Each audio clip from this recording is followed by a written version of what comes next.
Many stories in the horror genre follow familiar paths: monsters in the night, demonic entities, or unexplainable deaths. But every once in a while, a story comes along that shatters these conventions, drawing us in with a unique blend of suspense, realism, and psychological horror. One such story is Emma by Chris Kraft. It's a story that not only grips you with its atmosphere, but also leaves you questioning the very fabric of reality. And what's more, it does all of this without relying on the typical horror tropes we've seen time to time. Today, we dive into why Emma is one of the best examples of suspense in modern horror, and why it's a gem that's often overlooked in the creepypasta community.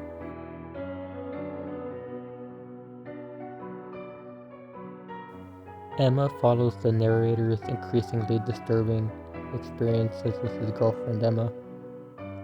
As their relationship grows, the narrator begins to notice strange behaviors from Emma, who claims to be haunted by terrifying visions of grotesque, otherworldly beings.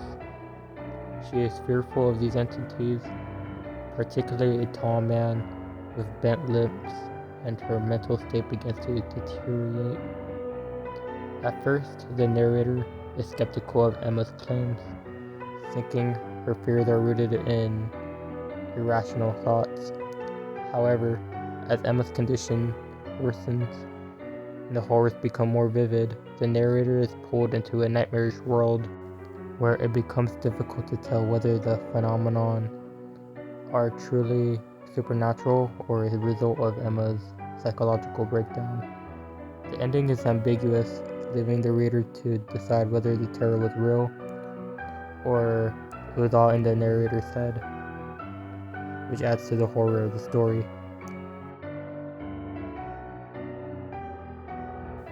Let's talk about what really sets Emma apart. The suspense.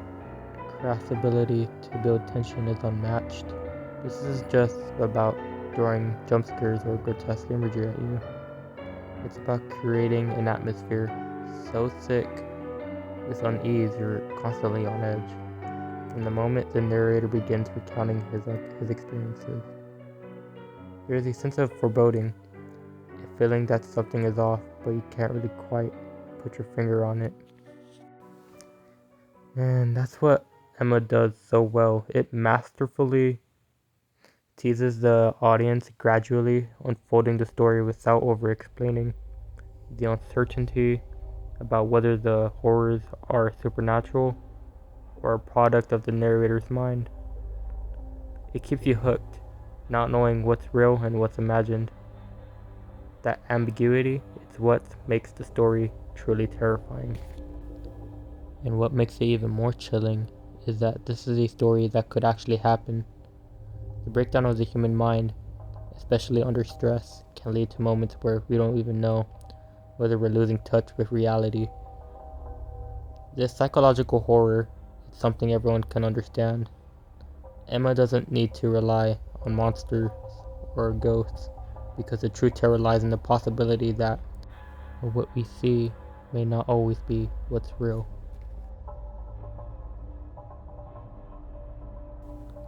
Now, if we look at most popular horror stories, they often fall into familiar patterns. We've seen the possessed girlfriend, the creepy house, or the unstoppable entity.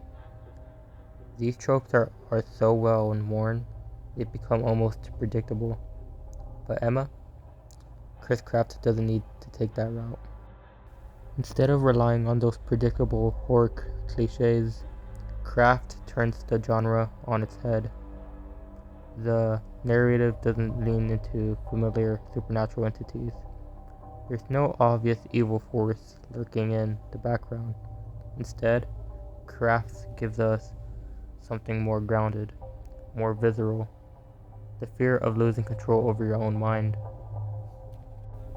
In Emma, the central theme isn't about facing a monster, but about dealing with the unknown, the unexplainable, and the internal horror of watching someone you love unravel before your eyes. It's a fresh take in the world of horror, one that doesn't need to pull from the same tired well of tropes. Now let's talk about the story's structure and craftsmanship. From the very first moment, the narrative built its mystery carefully. The protagonist, while skeptical of Emma's fears, is pulled deeper into her descent into madness. And as he starts to question whether these hallucinations are real, you begin to feel the tension build within yourself. The pacing, the detail, and the escalation of events are perfect. You never feel like you've been told too much too soon. What Craft does brilliantly here is the slow burn. Every revelation, every piece of dialogue, it all serves a purpose. The story doesn't rush to conclusions, allowing you to sit with the uncertainty. And in that uncertainty, the horror grows, manifesting not in what you see, but in what you don't know. And the ending? It's brilliantly ambiguous. We're left wondering whether everything we've seen was a product of Emma's deteriorating mind, or if it's something truly supernatural at play. This open-endedness is what gives Emma its lasting power. It's a conclusion that stays with you, making you rethink the entire story and ask, was this really happening, or was it all in the narrator's head? That is the beauty of psychological horror.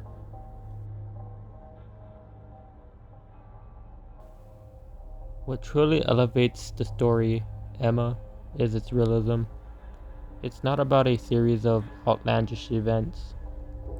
The way the relationship between the narrator and Emma evolves and the way Emma's struggles are portrayed, it feels real. It almost feels like watching someone you know go through something inexplicable, and the terror that accompanies that feeling is palpable. This isn't a far-fetched tale of unkillable monsters or invincible ghosts. This is a story that could unfold in real life. An ordinary person caught in an extraordinary situation. And that's the kind of horror that truly unsettles. Because the most frightening things are often those that we can't even explain.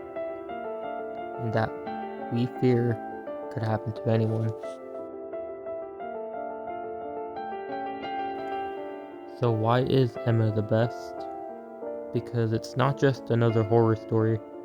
It doesn't rely on overused tropes or exaggerated supernatural elements. Instead, it uses psychological horror, suspense, and a touch of realism to keep you guessing. To make you question what's real, it's a perfect blend of tension, narrative skill, and emotional depth. Emma is it's not just a story, it's an experience. While it may be underrated, Emma is one of the best examples of what horror can be when it's well crafted.